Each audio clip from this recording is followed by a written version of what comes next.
వెంకటేశాయ అందరికీ నమస్కారాలు. ఈరోజు ఉదయం అడిషనల్ ఈవోగా ఛార్జ్ తీసుకోవడం జరిగింది. ఇది చాలా గొప్పది రోజు. దేవదేవుని సన్నిధిలో ఇంత గొప్ప అవకాశం రావడం నాకు చాలా సంతోషకరం. ఈ అవకాశాన్ని ఇచ్చిన ముఖ్యమంత్రి గారికి ప్రత్యేక ధన్యవాదాలు తెలియజేస్తున్నాను.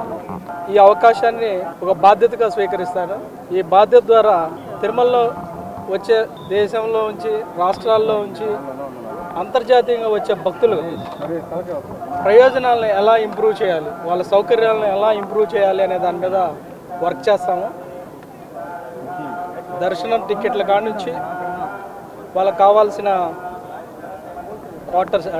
క్వార్టర్ అలాట్మెంట్ కానీ, లేకపోతే శానిటేషన్ కానీ, లేకపోతే ఫుడ్ ఫెసిలిటీస్ కానీ,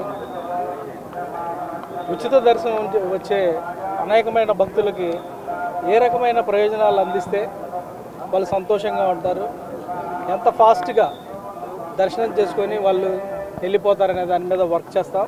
ఈ పని చేసే ప్రాసెస్లో ఖచ్చితంగా ప్రతి డిపార్ట్మెంట్, ప్రతి వింగ్ నుంచి కూడా కోఆర్డినేట్ చేస్తాం.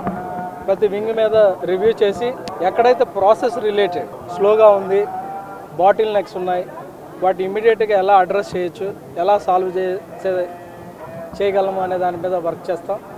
ఈ క్రమంలో ఖచ్చితంగా ప్రతి డిపార్ట్మెంట్లో ఫీడ్బ్యాక్ సిస్టాన్ని ఎంపవర్ చేసి ఫీడ్బ్యాక్ ద్వారా సిస్టాన్ని ఎలా ఇంప్రూవ్ చేయాలో అనే దాని మీద వర్క్ చేస్తాం.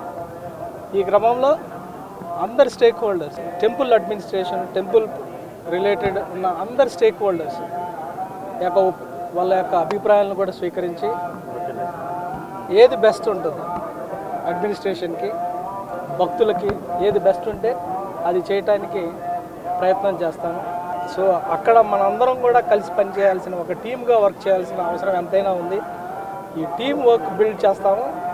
ఆ టీం వర్క్లో అందరి ప్రయోజనం, స్టేక్ హోల్డర్స్ ప్రయోజనాలు, ఎస్పెషల్లీ సామాన్య భక్తులకి ప్రయోజనాలు ఏ రకంగా ఇంప్రూవ్ చేయాలనే దాని మీద వర్క్ చేస్తాను. మీ అందరికి కూడా ధన్యవాదాలు.